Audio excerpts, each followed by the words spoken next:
Hi, welcome to the Book Corner with me, Mich Atagana. Let's discover new worlds together.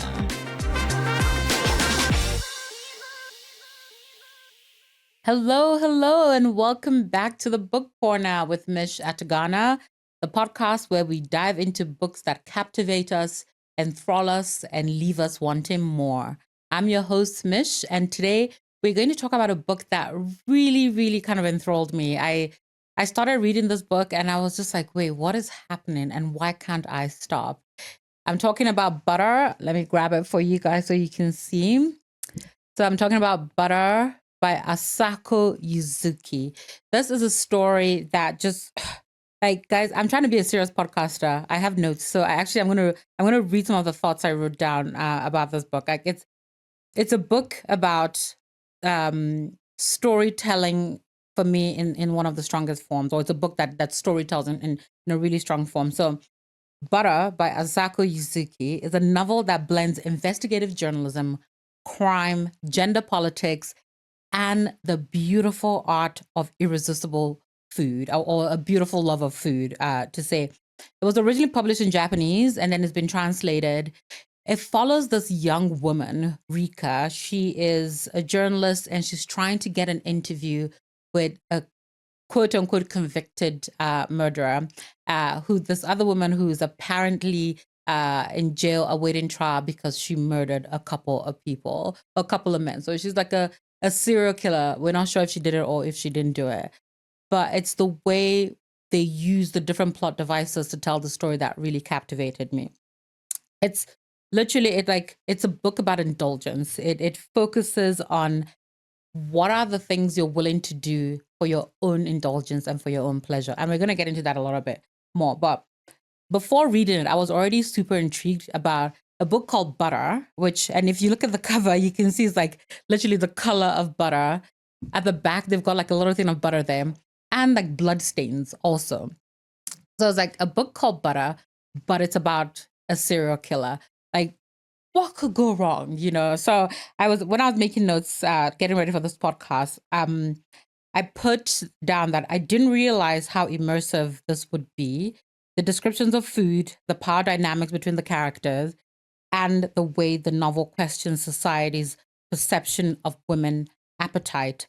It all felt so deliberate and so beautifully layered. So with that kind of said, I'm going to dive in straight into it. The story, like I said, it follows a character named Rika. She's a journalist and she's trying to get an interview with Manako Kajii. I want to say the name correctly because they're all Japanese names. So it's like Manako Kajii. She's this woman, she's convicted of swindling and then murdering these men.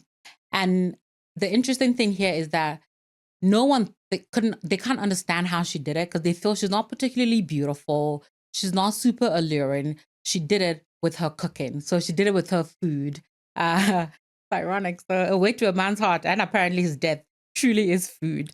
And Rika is trying to get an interview with her, but she doesn't want to talk to any journalists. She's kind of tired of all the media hype and she couldn't find a way to get in.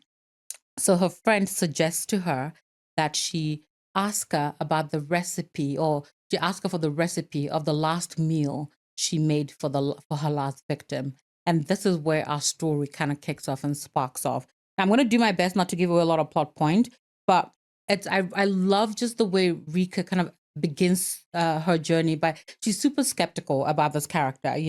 She's just like, this is just another person. I'm going to interview them. I'm going to get my story. It's going to be fine.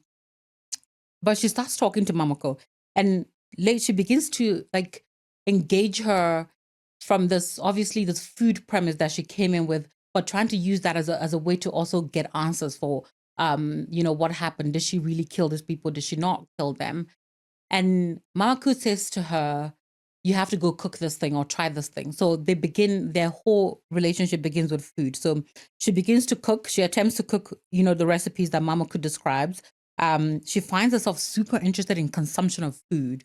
So she's eating all these different foods. She's learning about flavor. She's learning about butter. And butter really is a main character in this book.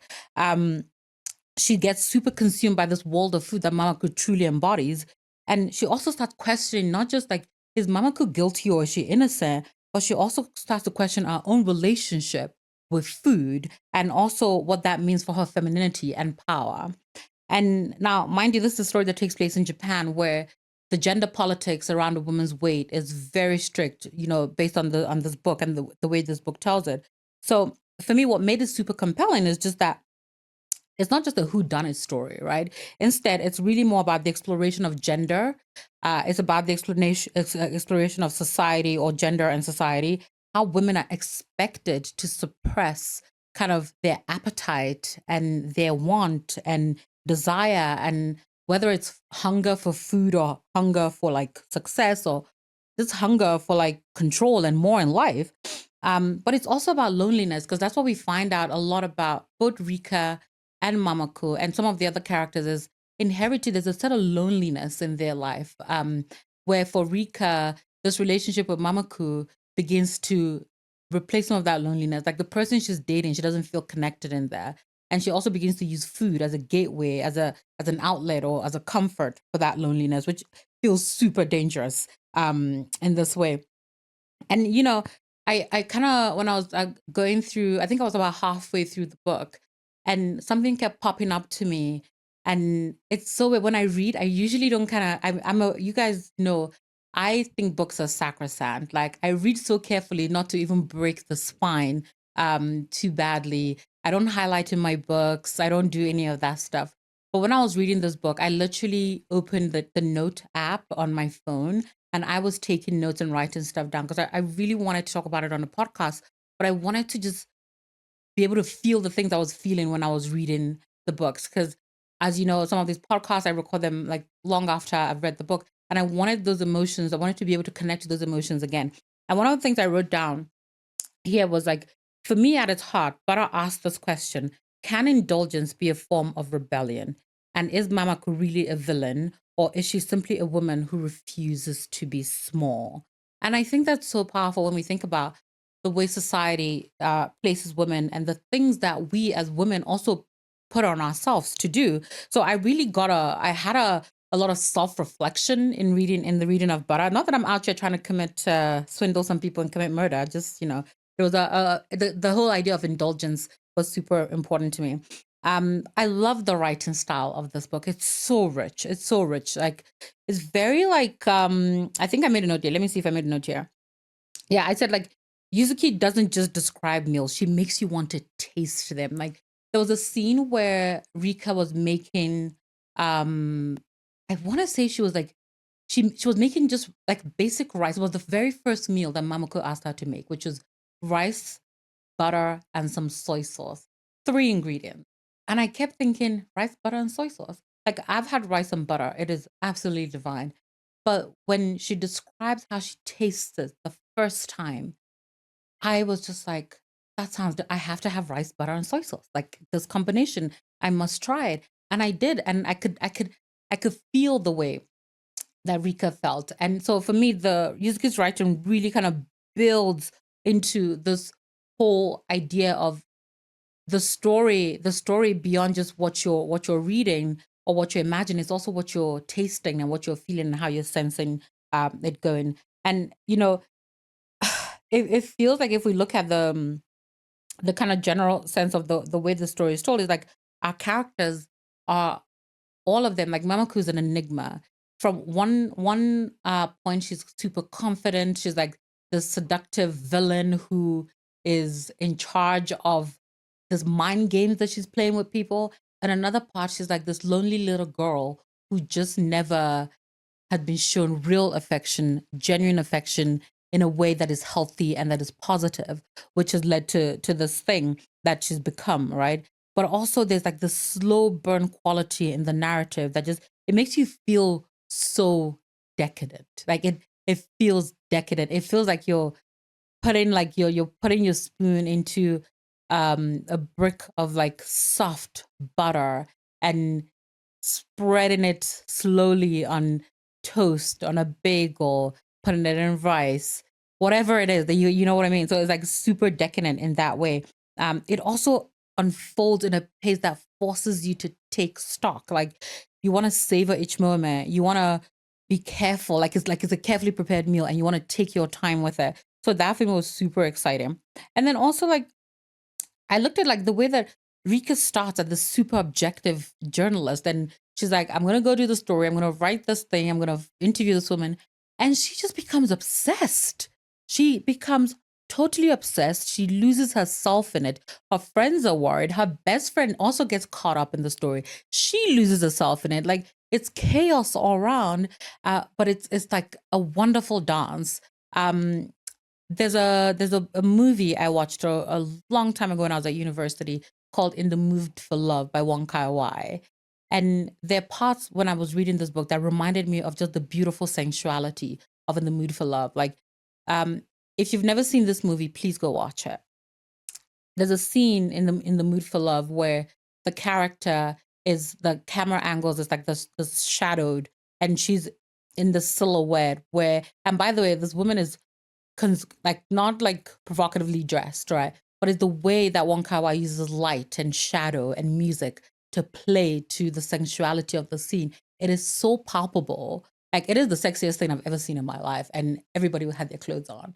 And I love that about it. And that's the way this is written. It's written in that slow, beautiful decadence where, you know, it doesn't need a lot for you to feel what the moment is requiring of you. And that for me is really beautiful. Um, and then, you know, when I think about the world building, I love Japan. I love Tokyo. It's one of my favorite cities in the world. And there's a feeling where you can kind of see like, it is set in modern Japan, but it feels steeped in tradition. Like it feels like you're warring with two sides of history, maybe, but it feels the setting actually also of the story is food. Food is where our story takes place.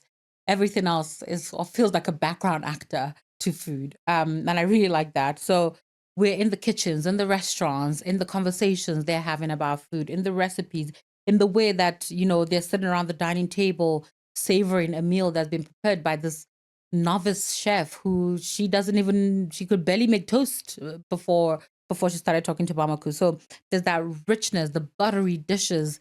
Again, guys, butter, the main character of the book, butter. Seriously.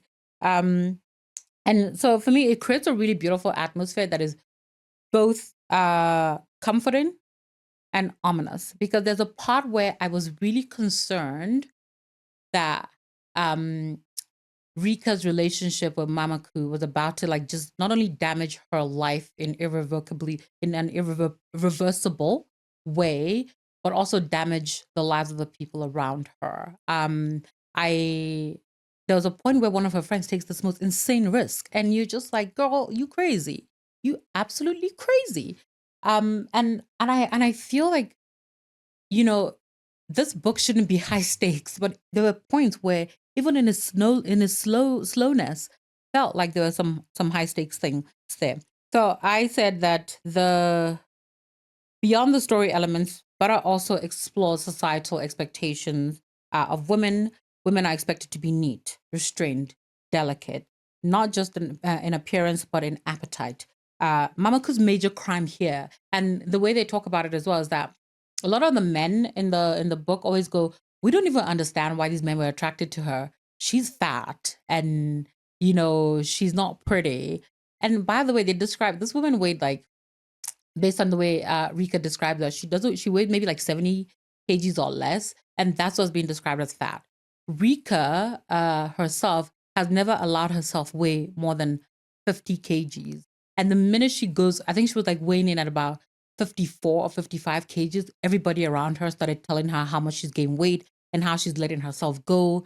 It's like it's actually quite terrifying when you think about it. So it's like, so Mamaku's crime here in many ways isn't just conning the men, but is daring to embrace indulgence without shame. The novel forces us to ask, why are women judged for eating too much, for enjoying food, and for taking up space? So this to me makes it makes it an immersive experience of just not a story about a woman who may or may not have committed a crime, but it's also a story about women in a society that keeps telling them that they should be a certain way, look a certain type, and enjoy life a certain way. And that for me, it's such a fascinating thing in the kind of world we live in. So we want women to we want to dictate to women how they should live, eat, and behave. And it also feels like a little bit like the men in her life, when she doesn't kind of cave into this demand that they say of her, like, oh, you need to lose weight or you need to do this.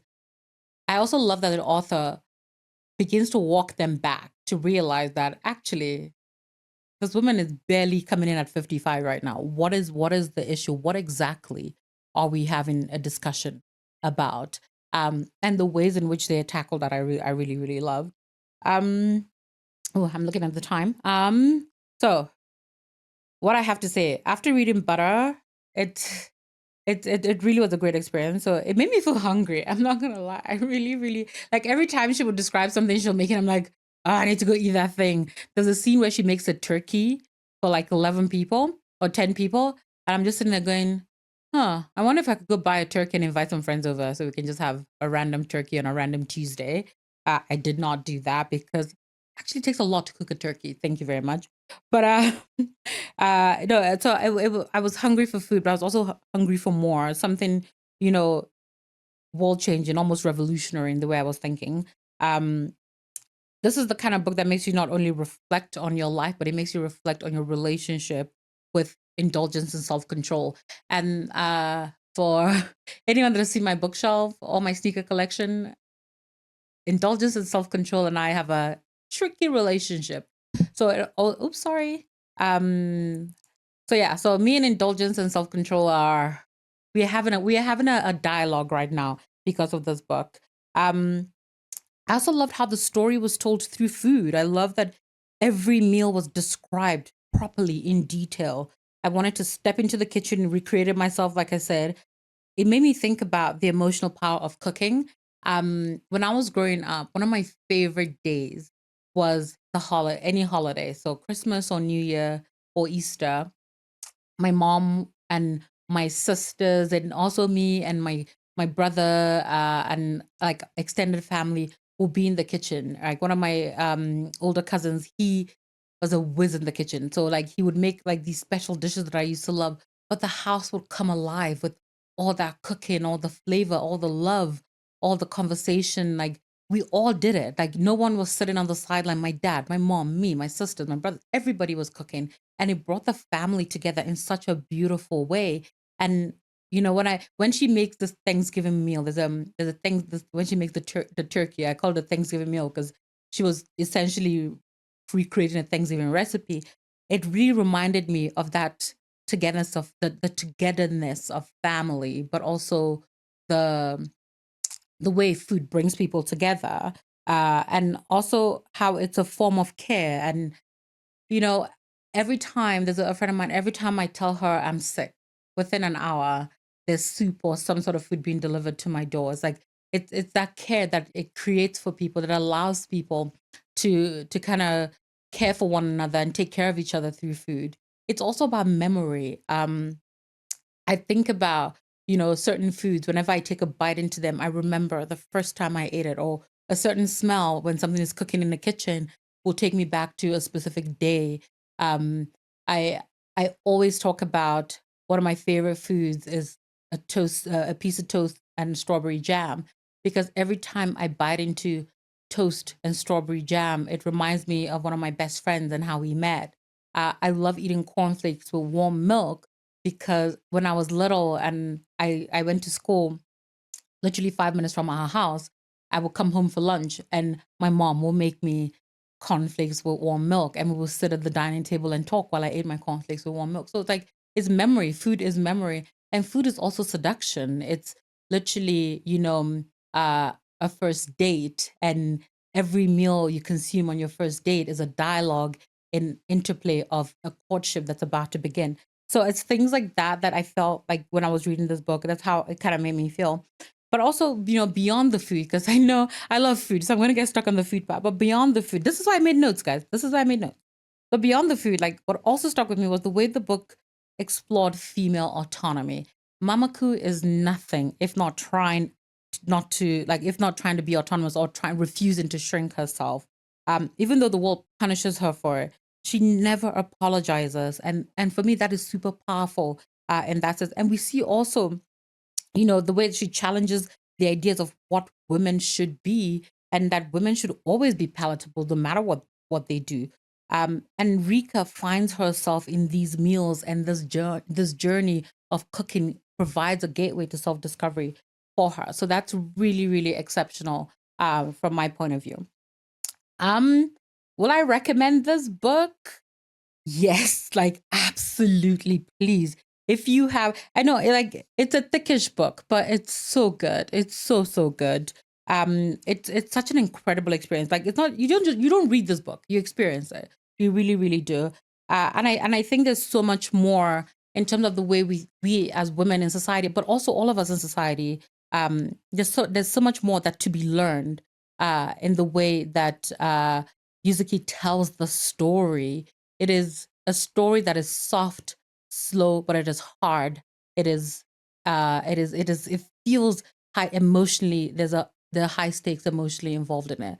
So I absolutely enjoyed reading this. So that was Butter by Asako Yuzuki, and it was Waterstone's Book of the Year last year, which and that's one of the main reasons that I wanted to get it.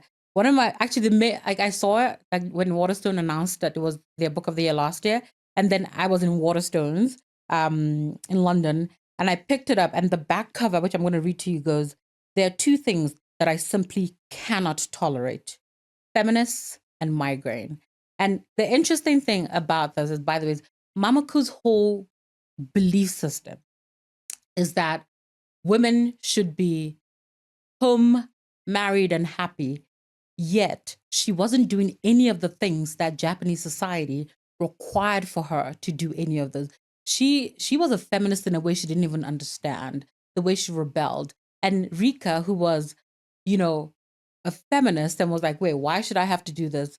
Why do I like she even though she doesn't proclaim herself such, but she wants to be her own person. She has her own career. She doesn't think that she should like be scared because she's gaining weight. It's like there's a dichotomy between both of them where the person who is exhibiting the things that are making her stand out is the one who actually thinks women should be home barefoot and pregnant. It's such an interesting contrast, and the dichotomy of the story is fascinating to me. So yeah, like I said, that was Butter by Asako Yuzuki, Waterstone's Book of the Year for 2024. I hope you enjoyed this episode as much as I enjoyed talking about this book and as much as I enjoyed reading this book. If you've read Butter, please find me on Instagram at Mich, so we can talk about Butter some more, or on TikTok at Books and Sneakers, so we can definitely talk about Butter some more. But I will see you next time. Until then, keep reading, keep indulging, and come back for more. And we out.